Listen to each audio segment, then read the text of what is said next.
Greetings, YouTubers, and welcome back to another Toddy Walnuts book flip. We're going to go through the complete history of Friday the 13th, a book by Peter Bracke and a foreword by the original first director, Sean S. Cunningham. And this is the Crystal Lake Memories. It's a coffee table book. This is a book that I purchased at Dark Delicacies 20 years ago. And the book came out in 2005. It is now 2025 as I'm recording this. I can't believe it's 20 years old already. We're going to go through. The gang is all here. Miss Hannah and Miss Heidi. She just got done yawning. That was pretty funny. But yeah, we're going to go through this now. So get relaxed, get comfortable. We're going to call this a book flip, where this is going to be a chill video. Kick your feet up, get a beverage and a snack, and let's go through and check out this book.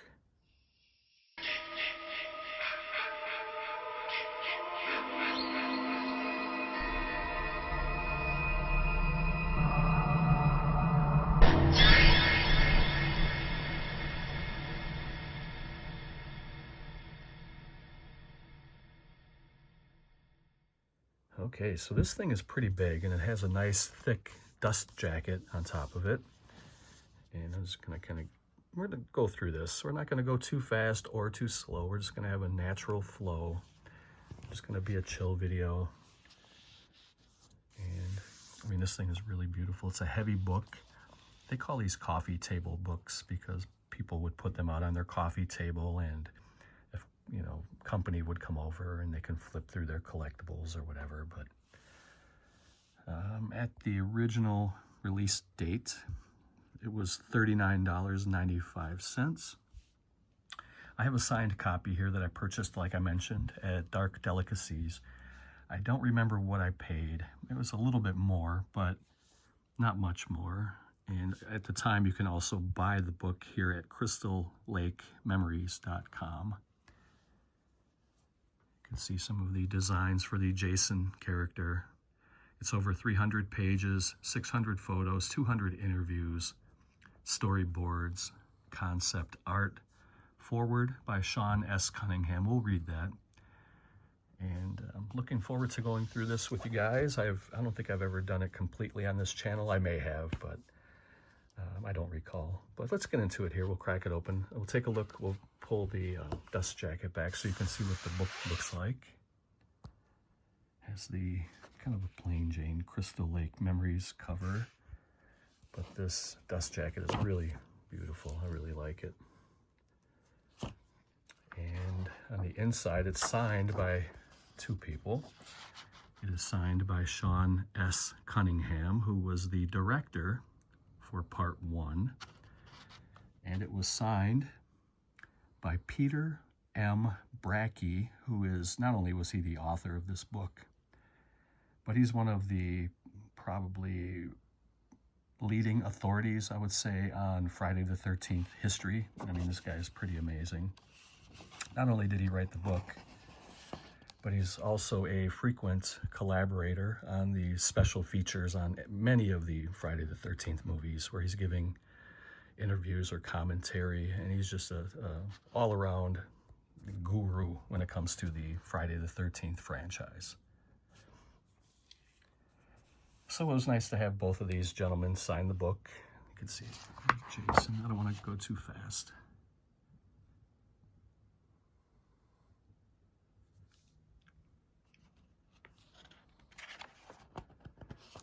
Here's a little bit about the book, and this was a first printing from 2005.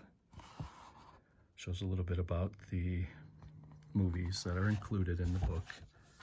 And here's a table of contents. Nice art there with Jason's reflection in that blade.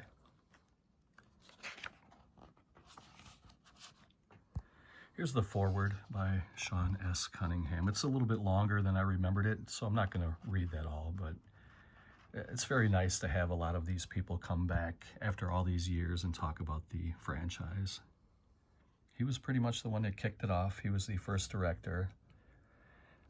A lot of people think he's the creator of Friday the 13th, but that's a gentleman called Victor Miller. He's actually the the creator of Friday the 13th and the Jason character. So Sean Cunningham was a key component to the success of the franchise, but he was not the owner of it.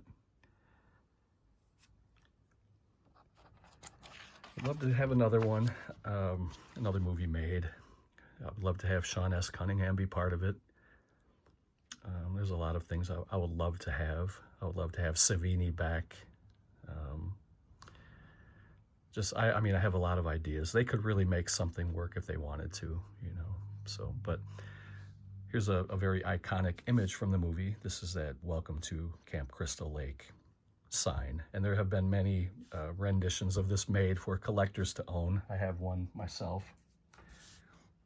It's a vacuum form plastic, but they also had just regular plastic. And if you go to Etsy, you can find a lot of very creative people who can make a 1-by-1 replica exactly that looks like this, made out of wood. And there's some really, really creative people out there.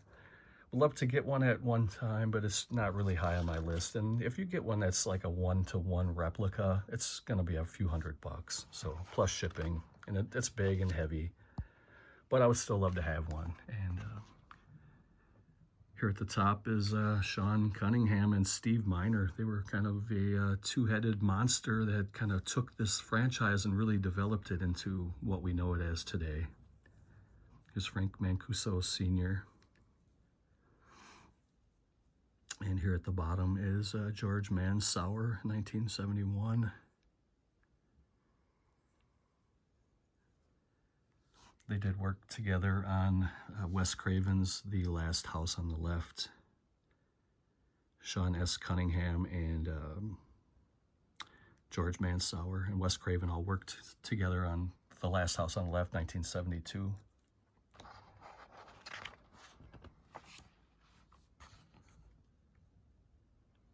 A couple of characters in between takes.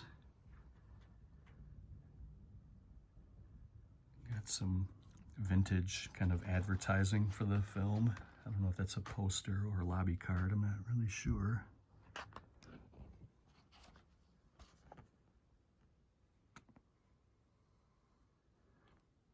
Sean Cunningham here has a quote, "With our budget, I had to be very selective about what I put on camera. There's nothing we shot that isn't up there on the screen."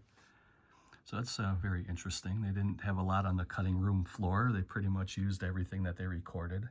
I guess when you have a shoestring budget, you have to use everything you can.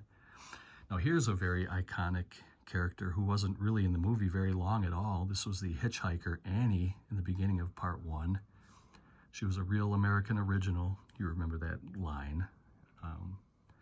She was a really good character. She was in the movie for just a very short time. She was the first victim. And here we have Crazy Ralph. And there's Crazy Ralph, the truck driver who takes Annie as a hitchhiker. And she never makes it to Camp Crystal Lake because we know that she has a very violent demise. And there's a quote up here from Sean Cunningham. It says, "I can't remember why we called him Ralph the Rat Man, but Walt played him very well. I love the way he looked. He was so strange." He was a great character too. He wasn't in it very long, and they called him Crazy Ralph, but it turns out that he was probably more sane than most of these victims, I guess. Here's Adrienne King, and I always thought she was a cutie. She has that that reddish blonde hair. They call it strawberry blonde, and I think it's really, really cute. I'm a big fan of strawberry blonde. She's a very beautiful girl. And she talks about her hair right here. She says, "My haircut was lovely, but I was just so excited to be starring in my first movie that they could have turned it purple for all I cared." And, you know, that was a very popular hairstyle back in the 80s. You got to remember this was made in 1979 and 80.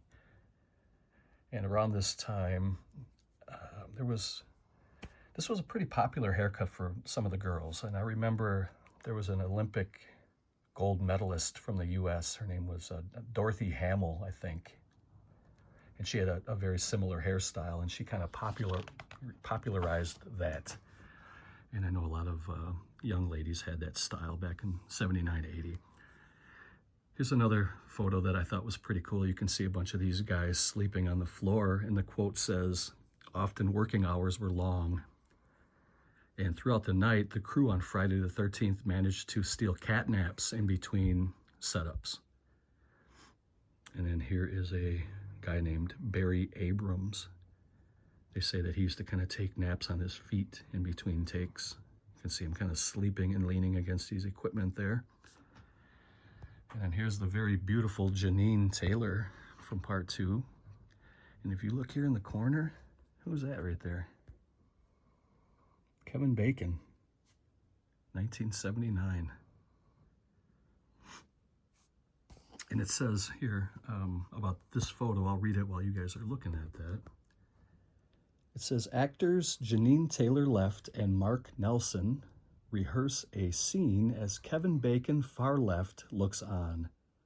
This still was taken on the very first day of principal photography.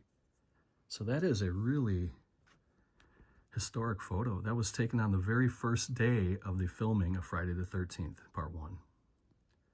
And you have a legendary actor that's unknown at the time. That's really cool. So kind of speed this up a little bit. They show young Tom Savini here. Look at how young Tom was. "Hey, I put the makeup on you." I love Tom Savini. I'm not talking trash about him. He's a great, great guy. I'm just trying to be funny, but look, I mean, you can make a pizza too. I put the makeup on you, and then I will make a pizza and a meatball for you. But yeah, that guy is a legend.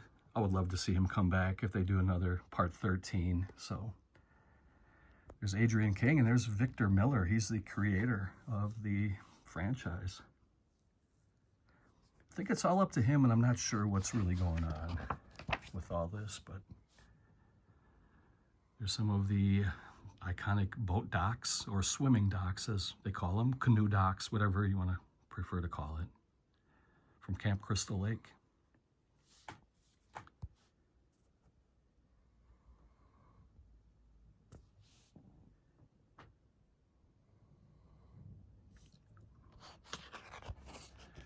This movie is really a timepiece, and when I watch these movies, it takes me back to the 80s. And in my mind, when I'm watching this, I'm in the 80s. Like, I get immersed in these movies. The same way I'm watching Lord of the Rings or The Hobbit, I'm in Middle-earth, I'm in Mordor for a time. I'm visiting while I'm watching. And I feel the same way about these movies here. This is Ron Milkey, who played the police officer, who was, I guess, kind of not really harassing, but he was kind of warning the kids here that they shouldn't be drinking and all this. And kids are being kids, and they're, being a little disrespectful and laughing at the cop. But he was really a good character, and he really embraced this movie as well. And he does a lot of signings and stuff like that. I love it when actors, even if it's a small character actor from a movie that I love, that they embrace that same movie that I love. It makes me feel good.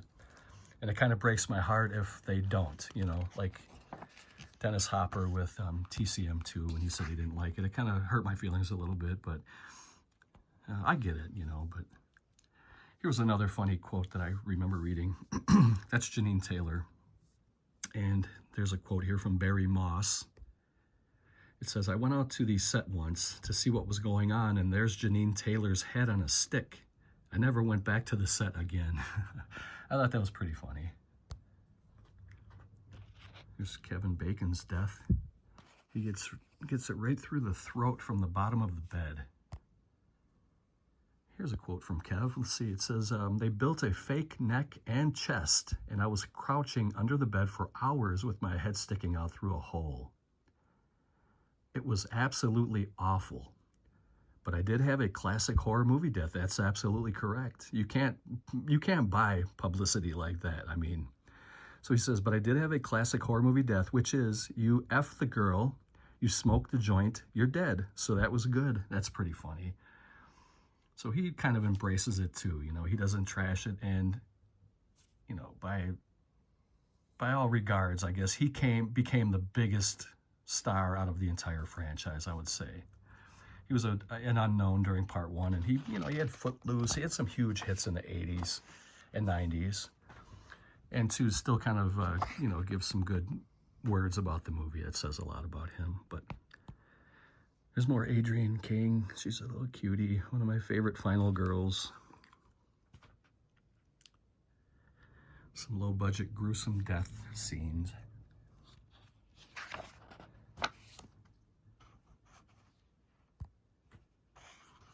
Here's a quote from Adrienne King here. It says, "When Brenda flies through the window, I was so freaked out. I didn't know when the moment was going to come, and it was done entirely in 1 2-minute take. It was a totally real situation." Again, if you have such a low budget, you can't really afford to do multiple scenes, especially one that's big, that you're breaking through a window with a makeup, dead body. I suppose that could get pretty expensive if you have to do it more than a couple times, but there's the great Betsy Palmer, rest in peace. She was such a great character for playing Pamela Voorhees, Jason's mother. She had that iconic powder blue sweater. She was really great. This guy was pretty funny too. He was like the head counselor guy. Here's some of Tom Savini's fancy work. He's got Betsy Palmer's head in a platter for when she gets beheaded on that very beach scene right there by Alice, Adrienne King. And this is what the rest of the body looked like. And they kind of slowed it down frame by frame for you here, and you can definitely tell that it's low budget. But you know what? It was effective, and it worked, and we love it. It's an iconic scene. And here's Betsy's quote. It says, "One of the crew came to me and said, 'Hey, Betsy, we're going to cut your head off. Don't you want to come down and see?' I just went, 'What?'" That's funny. Here's Steve Miner's quote. "Tom just amazed us with his imagination. The decapitation appeared on the screen in the most powerful and visceral way possible." It was a great scene. It really was. This was during a time, too, where, violence on screen wasn't as profound as it is now. I mean, every movie today has something that probably would have been banned even 20, 25 years ago. This movie's over 40 years old, so they were kind of a pioneer in that regard. There's a young Jason, played by Ari Lehman. He played the young drowned boy, Jason. Man, we didn't find any boy. That last scene is so iconic, too, where he's jumping up and pulling Alice out of the canoe, and they kind of freeze frame it. That's a great, iconic scene. Look at Savini. Looks like he would be in like Frank Zappa's band or something. A couple of posters. The one on the left here is a Italian theatrical poster. The one on the right, of course, is the iconic U.S. poster. Here's Sackhead Jason from part 2. There's Amy Steele. She was another strawberry blonde. I'm a big fan of strawberry blonde hair. I think it's really cute. This is what she looks like here.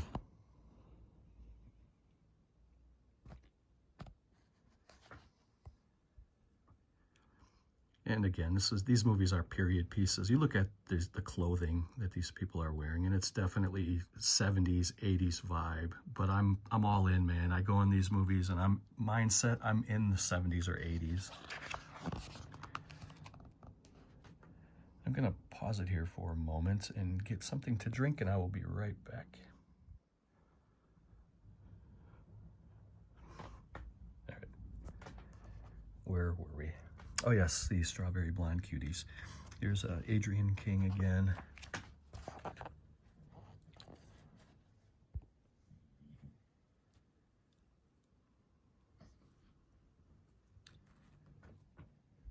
Ooh, that was, I'm glad that they have this in here. I forgot about this. This was Walt Gorney. This was Crazy Ralph's death scene. And I think this was a very important death scene. I'll tell you why I say that, but it says Walt Gorney was a great man, a very serious actor, and very fun to have around on part 1. I just knew we had to get him back for part 2, Steve Miner. They respected and they loved Crazy Ralph. And to give him such a memorable death in part 2, to bring him back for that, was a sign of respect to him, because when you get a memorable death like that in a horror movie, just like Kevin Bacon said a few pages ago, that's what fans remember. So he will always be immortalized in film, even though he's long gone from the earth, but he will live on through these movies. And they gave him, to me, a tribute in that death.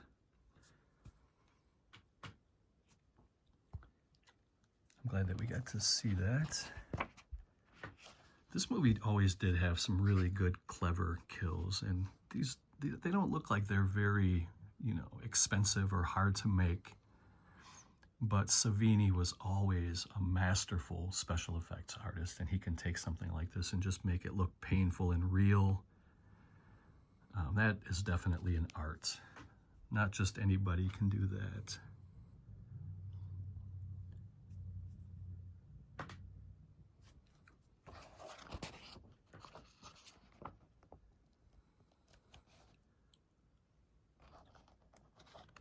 That was a pretty crazy death scene.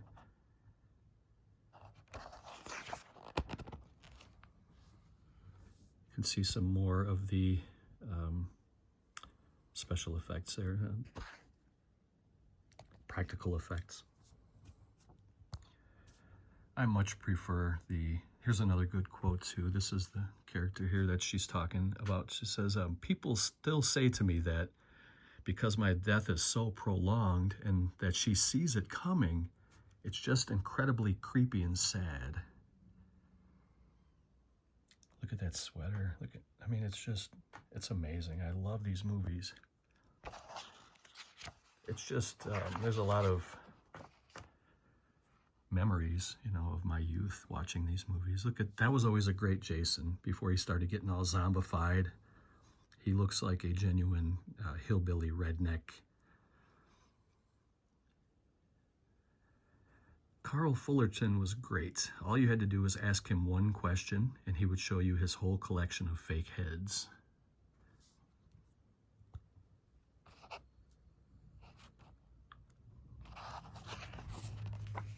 I really feel like I was blessed growing up at the time I did to be able to watch these at the ages that I did. Watching these as a kid hits way different than when you watch them as an adult. It just does. And when you're a kid, these are way more fun because they scare the hell out of you. There's Amy Steele. That's an iconic scene right there at the very end of part 2. It says, being scared is a relatively easy emotion to reach for. It's not that hard to imagine someone coming after you with a knife, Amy Steele. This is the very end scene where she kind of dresses up as Pamela Voorhees, and Jason has the Pamela, or his mom, kind of like a altar in his shack deep in the woods, and she has to try to lure him and trick him, and she does, and she plays a great role. There's some more of that shrine for his mother, Pamela.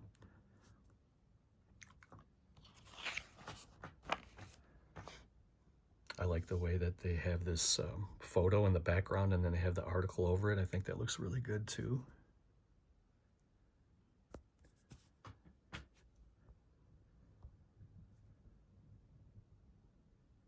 she was great. That's another iconic scene right there with Ginny, or Amy Steele's character, Ginny, holding that pitchfork.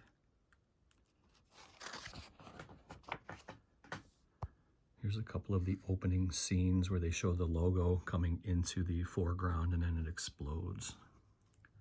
You guys all have seen that. Here's the poster art for part 2. Ooh, here we're getting into part 3 now, where Jason gets his mask.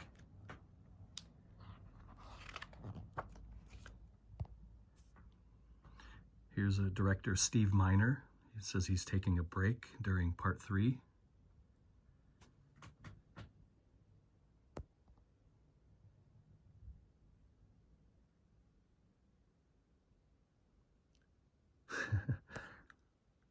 That must have been fun to be on the set for these movies.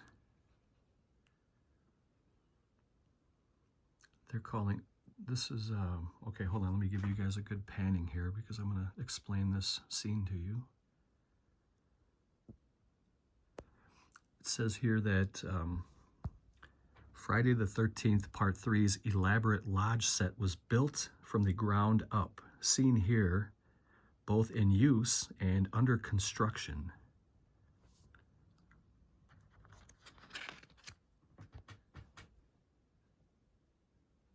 Wow, that's cool.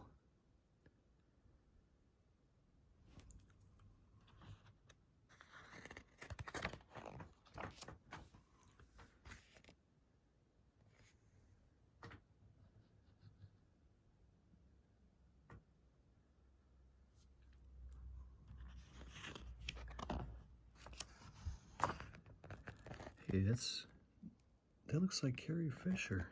What? No, that can't be Carrie Fisher. Hold on a second.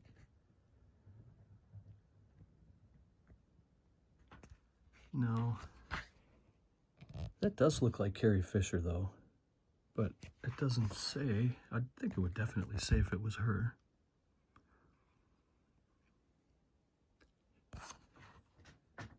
I know she wasn't in the movies at all. I just thought maybe she was dating somebody on set or something and she was there, but it doesn't say anything about Carrie Fisher, so I think they would definitely point that out if it was her.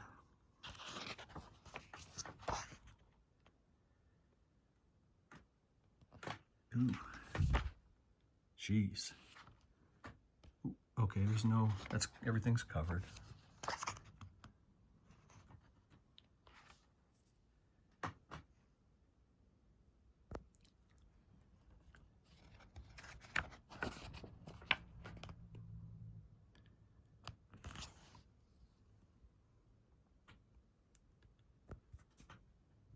Does it look like he's wearing the powder blue sweater, almost? I don't think I've ever really realized or noticed that before. That's one of my favorite Jasons right there. That look with that kind of that green army jacket, big ass machete, hulking brute. Very, very pretty.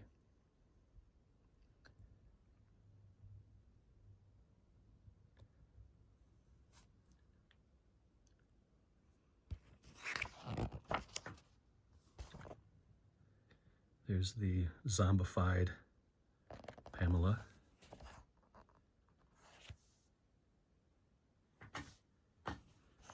There's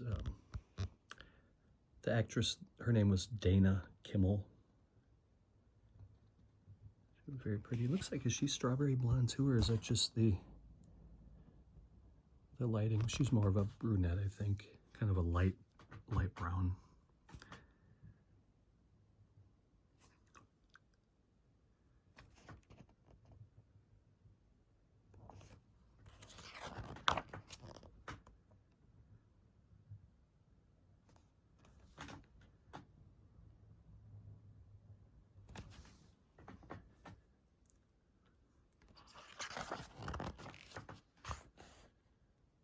Oh, you know what? I have that record right there, and I forgot to show it yesterday.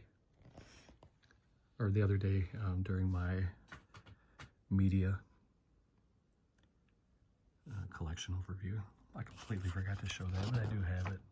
It was, I think this was the very, very first ever vinyl from, I think, 1982, if I remember.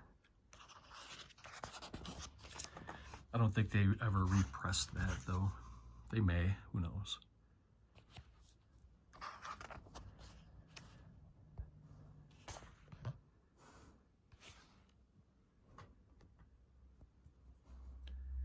Look at another Tom Savini creation. It looks really good.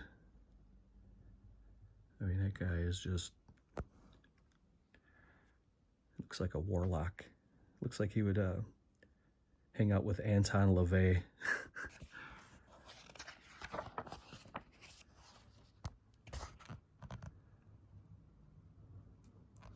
Man, we were so lucky to have Savini be the special effects artist in our favorite horror movies over the decades.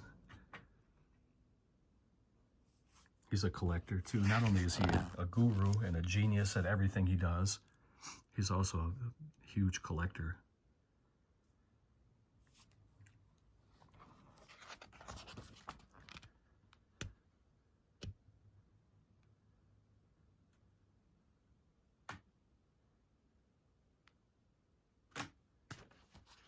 Wow.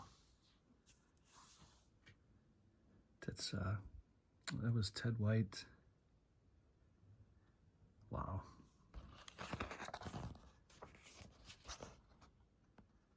Look at that.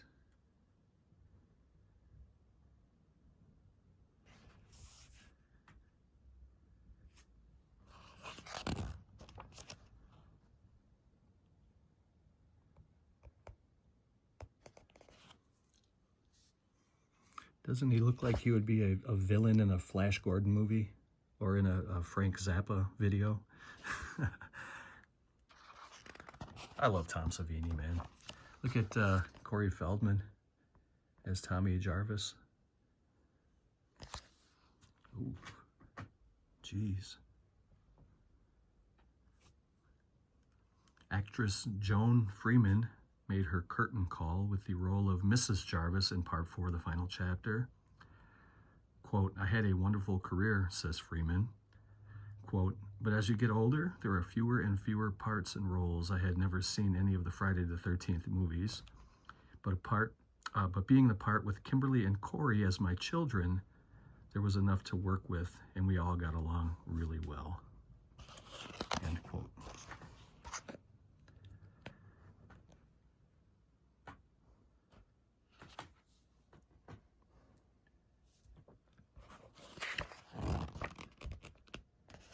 There's where Jason gets absolutely annihilated at the end of Part 4.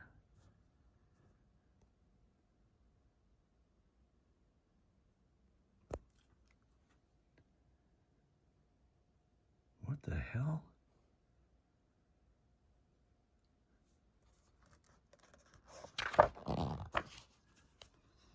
That's a great iconic poster there for Part 4. Now we're getting into Part 5. So Jason's dead now in Part 4. Part 5 is the red herring. Red herring being that Jason is back, but it's an imposter. This was also the guy right here who played in Return of the Living Dead as, I can't think of his character name now. His real name was Mark Venturini. He played Vic in this movie, and he kills this guy who was eating chocolate bars. You know, he was just kind of being a real horse's ass. He wasn't, I mean, he was harmless, but he was being really annoying. It obviously didn't justify killing him like this, but this guy was unhinged, and they were at like some kind of a mental institution. And that's where Tommy Jarvis is too, as well in the movie. But I'm trying to see here. It says, having starred in such cult classics as Return of the Living Dead. I'm trying to see what his name was. It was like Blade or Axe, or I can't remember what it was, but yeah, he was in Return of the Living Dead. I guess the name's not really that important, but I would like to give it to you if I had it, but I don't.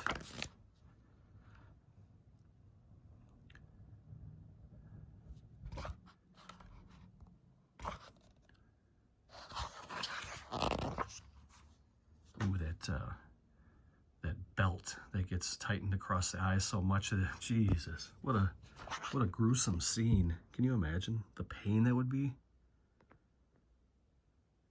So much torque and twist on that belt that it just slowly caves your skull in as you're awake and feeling it. It couldn't have been very quick. I mean,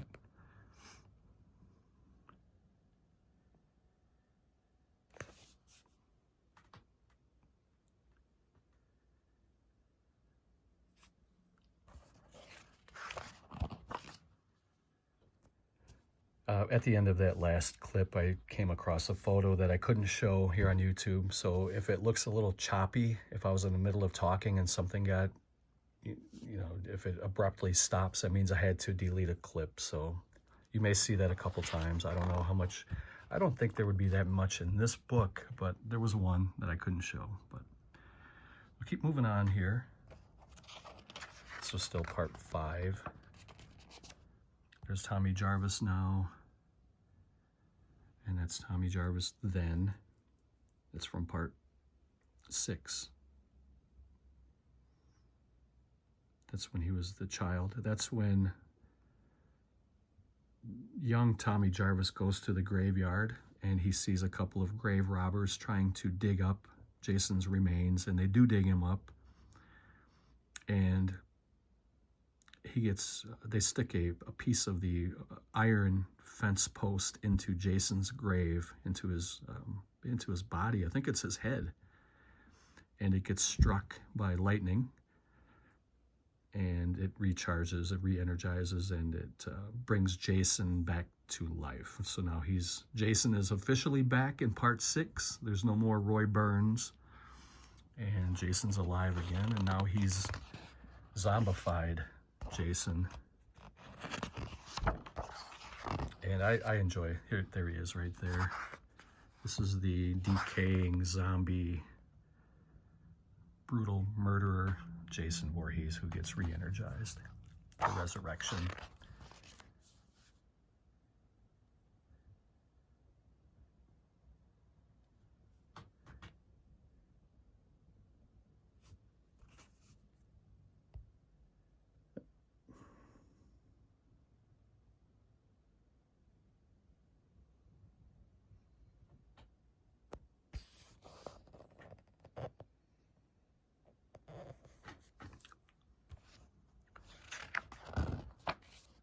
I forgot to mention too that there are some really good soundtracks for these Friday the 13th movies.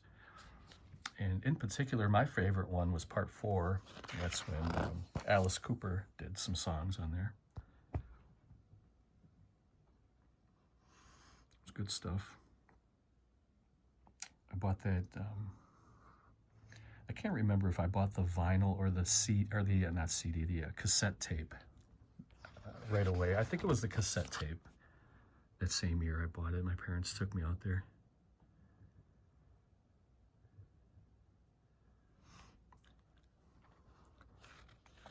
I went out to, they took me out to well, we were already out at a Target, but even when I was a kid, I was buying media, and I was buying a lot of, my first love, my first collecting was music, and I was buying records. That was my first love.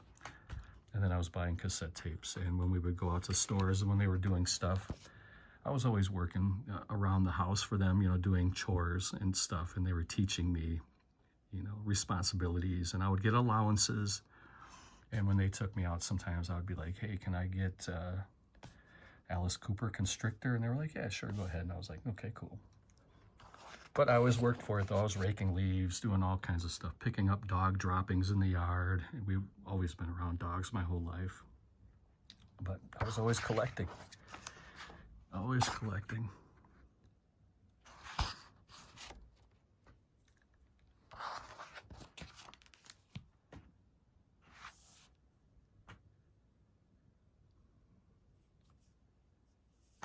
This is when they throw Jason back into the murky depths of Crystal Lake. Look at that poster. I don't think I've ever seen. Is that a poster or a book? That's a novel. It's a novel cover. That's pretty cool. I really like the way that looks. There's Alice Cooper right there. We were just talking about that. So if you guys are interested and you want to check it out, go to check out Alice Cooper. The album title was called Constrictor, and it shows a boa constrictor on the cover with Alice Cooper. It's one of my favorite albums of all time. And it does have the man behind the mask on there. It has Trick Bag and Crawling, and there's a lot of really great tunes on there. Teenage Frankenstein is on there as well. I mean, that whole album is phenomenal. It's a great, great album. Life and Death of the Party was on there as well. I'm just kind of thinking back. I'm not looking at anything here, but I'm just thinking there's Lar Park Lincoln from part 7. The New Blood. She's a beauty.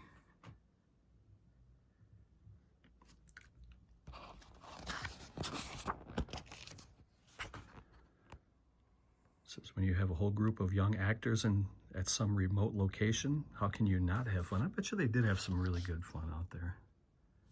A couple of photos here, little collage, whatever you call that.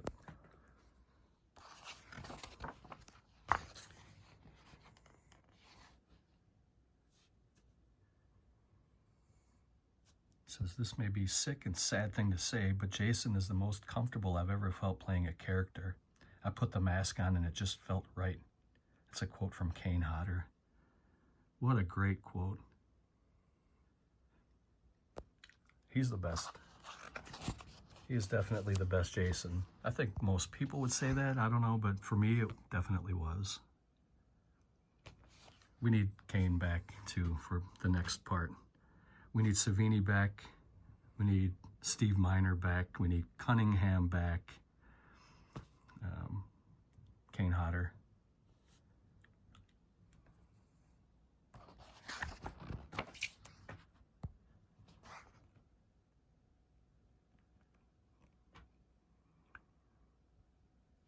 It says here at the top, the night we shot my death scene, I had one of the worst colds I've ever had. Laughs actress Susan Blue of her bloody demise at the hands of Jason. It was also my last day of filming, so I was already kind of hoarse and raspy from running around and screaming the whole movie.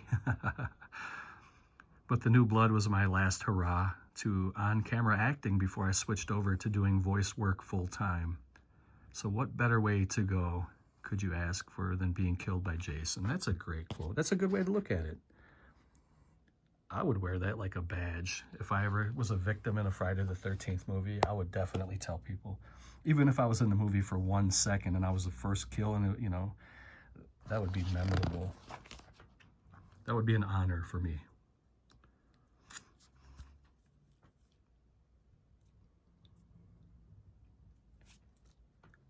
Man, that's a great image right there. I love that image.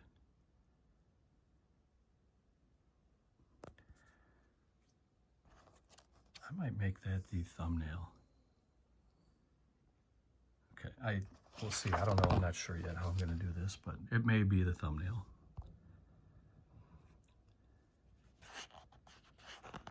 Some concept art.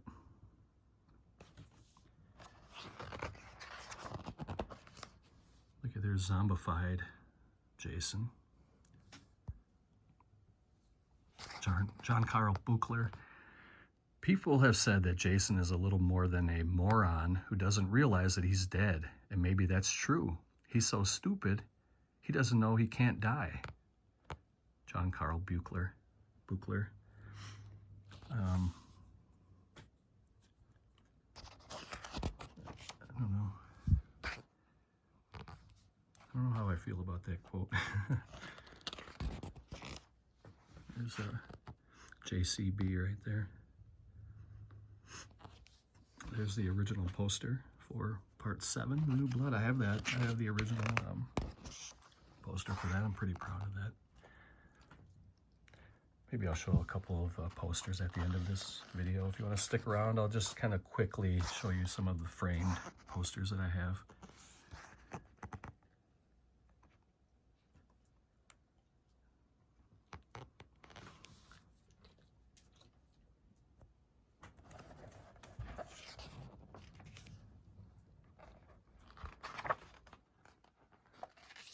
I didn't really want to make this video more than like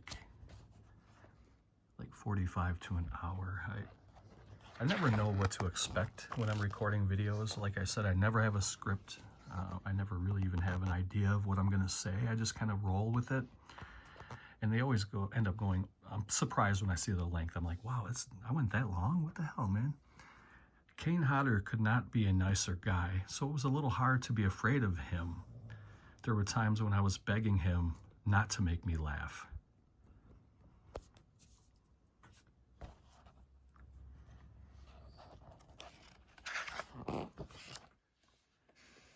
I would love to play Jason in one scene too. I'm a pretty tall guy myself. I'm about the same size as Kane Hodder. He's probably a little more built than I am.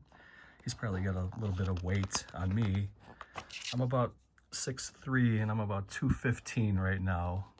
And I think Hodder's probably about 6'3", 235-ish. He's probably got a good 20 pounds on me.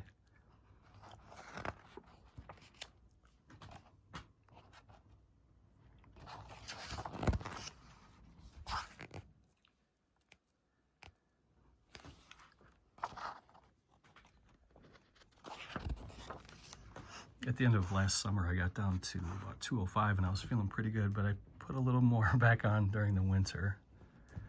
But this summer, I'm going to get down to around 200, 205. I'm going to try to keep it there.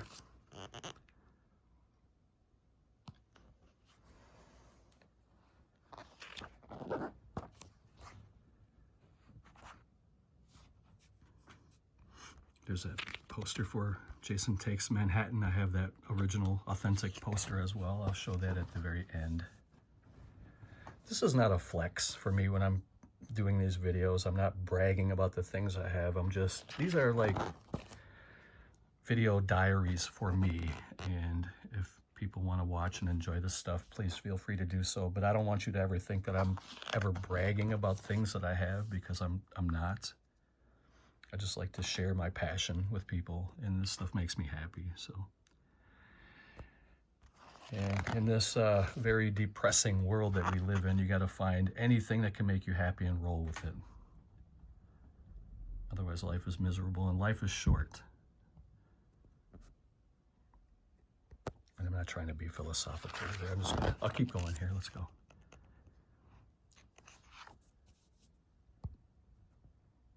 The older you get, though, the more... Okay, I had to do another quick little cut, so I may have cut myself off, but there was something on the previous page that was... it was a gray area. I may have been able to get away with it, but I didn't want to risk it, because this video is going to be an hour, and I'm not going to redo it, so... It's always hard to kind of recapture your original emotions, or, you know what I mean? If you go through and do a video on one take and something happens to it and you have to ditch it, and then you have to go back and try to recreate all your thoughts and your feelings and what you said, it's fake. It just doesn't feel right to me, and I don't like that. So rather than to risk it, I just cut a little clip out and we're going to keep rolling here. Hope you guys understand.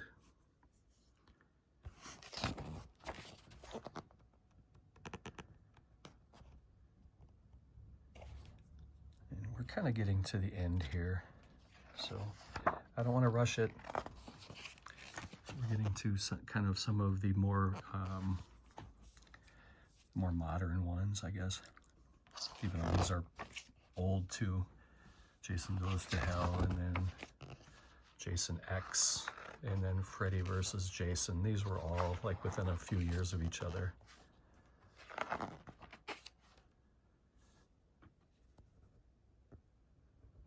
Some more beautiful babes. Oh, yes. On the next page is probably one of maybe my very favorite kill in any Friday the 13th movie. The liquid nitrogen face bash.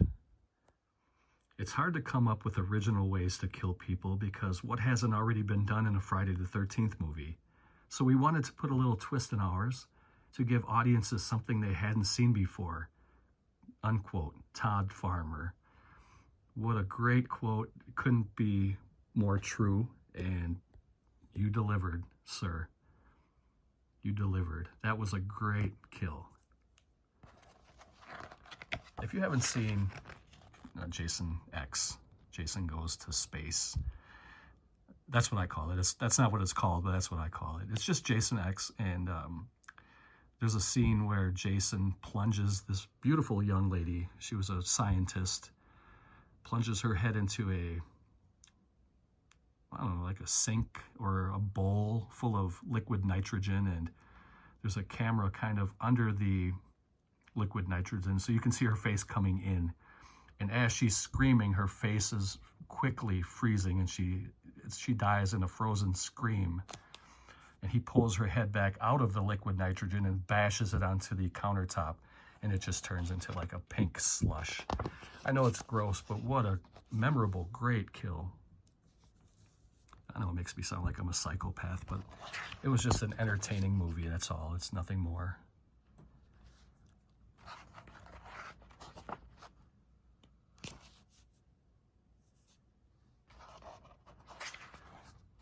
It's not a great movie, though. It's not really a great mask. I don't even own this mask, but I do want to get it just to complete it. I have quite a few masks, and maybe I'll show you those at the end of this video, too. You guys, if you follow my channel, you've seen my mask probably 100 times already, but there's probably 1 or 2 people watching this that have never seen my videos before, out of the 25 or 30 people that watch my videos, which thank you for watching my videos. I always do appreciate the support and the thumbs up and the comments. My favorite part of this is commenting with you guys and talking movies and getting suggestions. It means a lot to me, and that's my favorite part of this whole thing. So keep these suggestions coming, keep the comments coming. I do read every one, and I do respond to them when I can. I can't always do it immediately, but I always go back and respond to the ones when I do have time.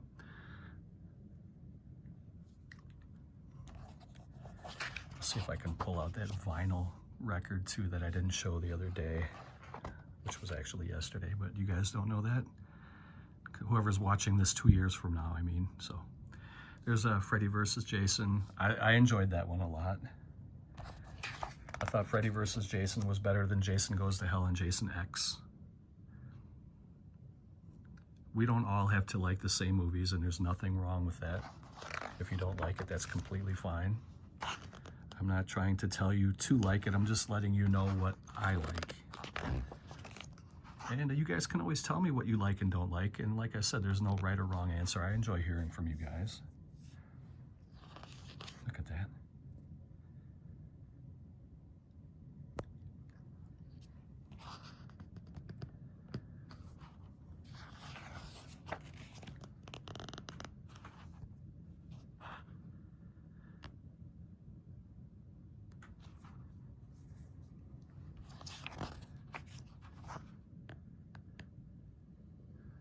When I said we needed Kane Hodder back for our sequel, our next sequel, I don't have anything at all against Derek Mears, who was the Jason in part 12 from 2009.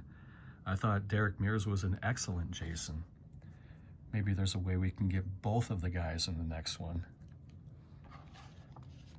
Kane Hodder and Derek Mears, that would be legendary.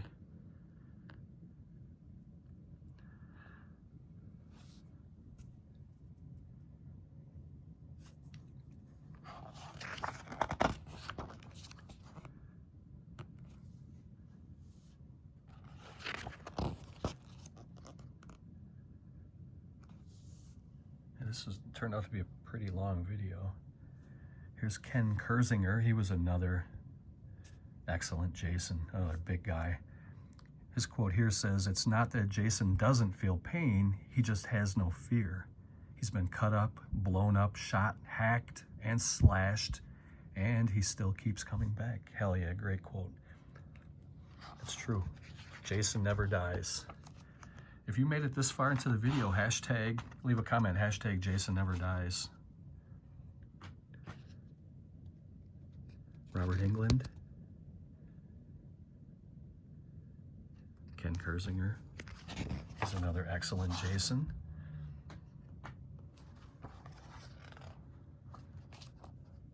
Two legends there, legendary horror icons.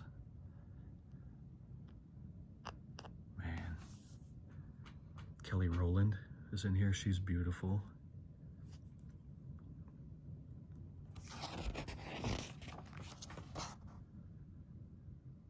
She was really, really hot. I mean, well, she's hot as looking too, but she was a really hot artist at the time this movie came out. I think wasn't she dating Nelly, the rapper Nelly, around this time too? And she had some hit records with, I believe, Destiny's Child, right? Is that the band she was in with Beyonce, I think?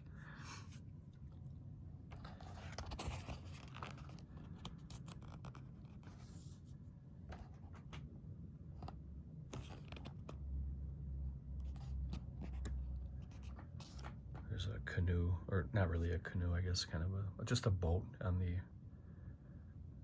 Crystal Lake waters.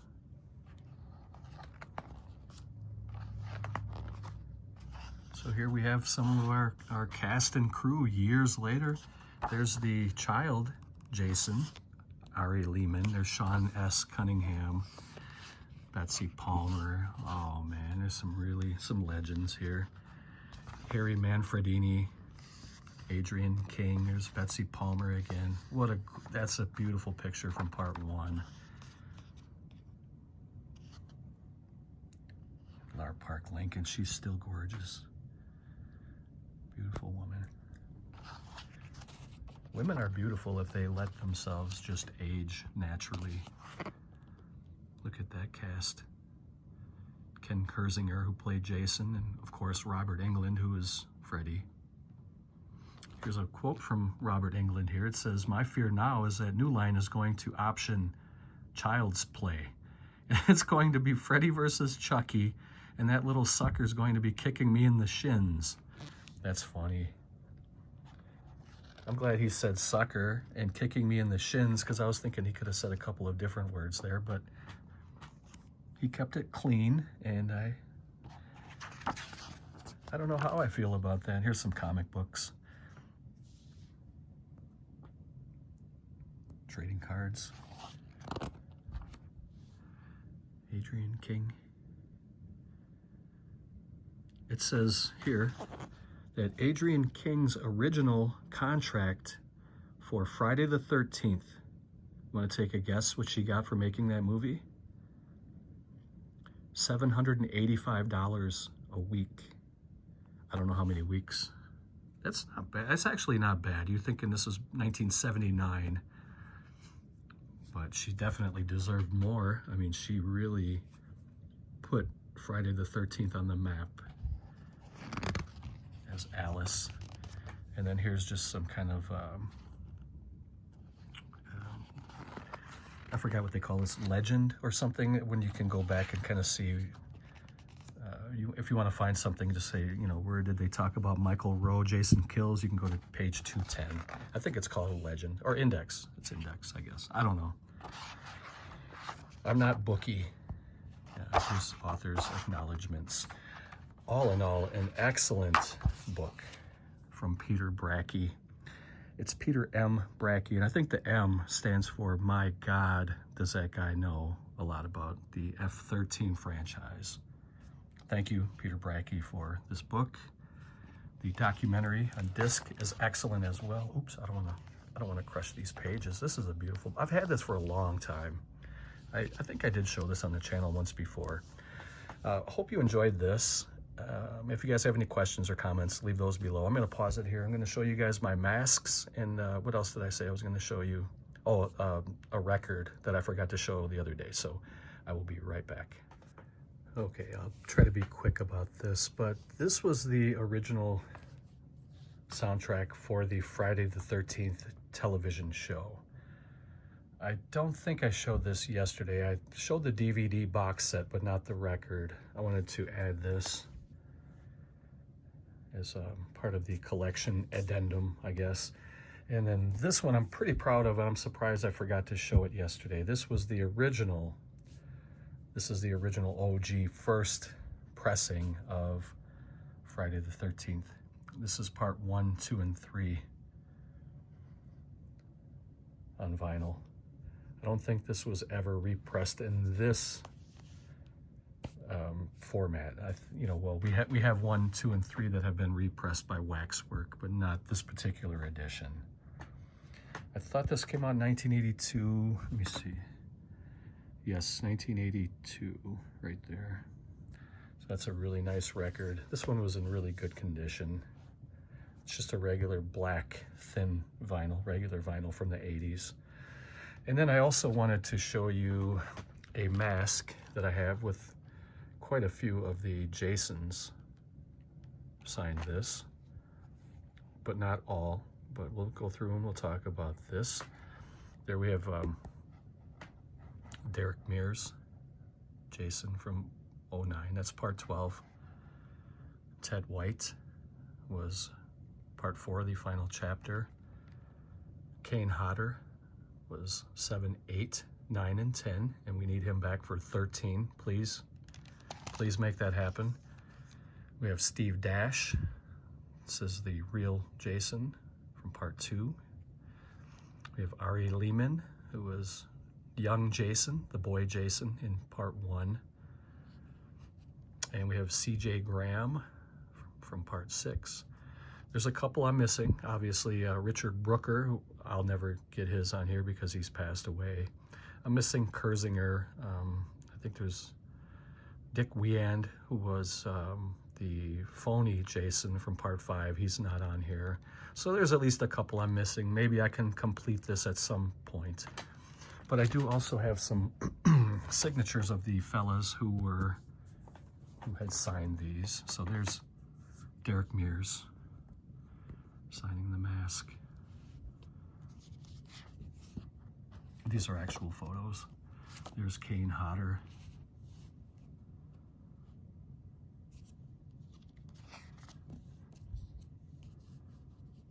That's CJ Graham right there. CJ Graham was part 6. There's Ted White, part 4.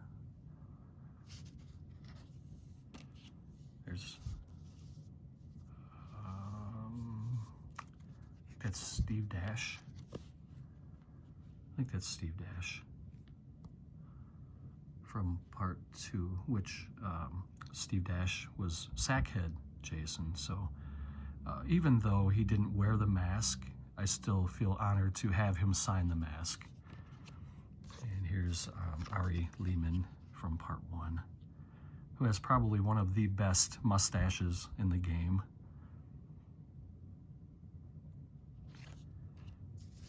And there's just there's a certificate of authenticity. So we're gonna pause it here really quick. I'm gonna show you my hockey mask collection really briefly, and then we're gonna end the video. So just really quickly here, we're gonna go through and I'm gonna show you my replica hockey masks. So this is from, let's see here, I gotta move in a little closer so you can see that. It's from part 3, part 4. These were put out by NECA. This is part 5. And this was the remake from 2009, and this is the video game homage mask, where it was like a powder blue color. And then these masks, I'll leave the link down below. These are from 13X Studios. A really cool dude named Rick Stasinski is an Etsy seller, and he's a great artist, and he makes these masks, and they're freaking beautiful. I love these things. So this is his interpretation of Jason Takes Manhattan, and that's supposed to look like and it does look like the poster art. I love that. Here's the Roy Burns blue chevrons, love that. This is a Tom Savini artist rendering of the mask from the video game from PlayStation 4 and Xbox. This was a DVD box set cover from the DVD box set. I don't remember what year it came out, but that's beautiful. Here's a rendition of a Freddy versus Jason mask, where you have the the hockey mask and the sweater colors with the claw marks. I think that's beautiful. Here's a tribute to Steve Dash, who was Sackhead Jason, but he put the sack over a mask, and I think that's gorgeous. It's really good. And then here's Rick's interpretation of part 3 in 3D. You see that they have red and blue eyes, so that is his kind of interpretation of the 3D glasses. And then this was Rick's interpretation of Jason X. It's made to look like it's frozen. I can't really reach much higher than that, but maybe you can see that the mask looks like it's frozen, and that's supposed to be kind of the tribute to the liquid nitrogen scene. So I also have a replica. This is not an authentic poster of the original poster. This is just like a $25 poster, but I want to get the original. But for now, I'm gonna have to settle for this. And I love it, but I just want an original. I need to have one. And I have a Jason from part 6. Part 6 right here and part 4 right here. Just wanted to kind of show that too. I'm not going to show much more than that, otherwise this is going to be a really long video, much longer than it is. So that is going to wrap up the video. Thank you very much for hanging out with me.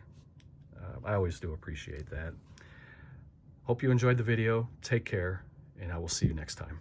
Bye. You're going to Camp Blood, ain't you? God damn it, Ralph, get out of here. Go on, get. Leave people alone. You'll never come back again. Oh, shut up, Ralph. It's got a death curse.